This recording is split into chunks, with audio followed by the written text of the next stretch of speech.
Do you prefer working from home or do you prefer working in an office? I think for me, it's no problem. No matter we working in office or at home. But I think if everybody can work in office, that will be good and more convenient because we are a team and the people need good communication and good cooperation. Like for the meeting, for some work procedure, so that will be good and convenient to work in office. But if you're working at home, that will be too quiet, and sometimes I think it's not good for communication. Maybe you need to call somebody or send somebody email to check something.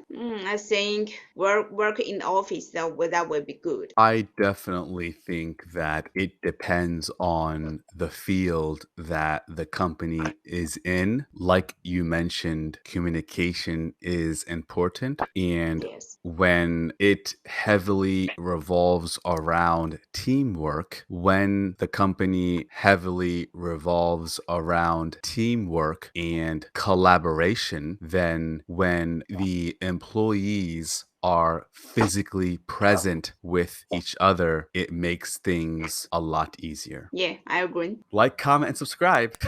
Click that bell notification. Follow me on HelloTalk. Follow me on Instagram. Subscribe. Am I finished?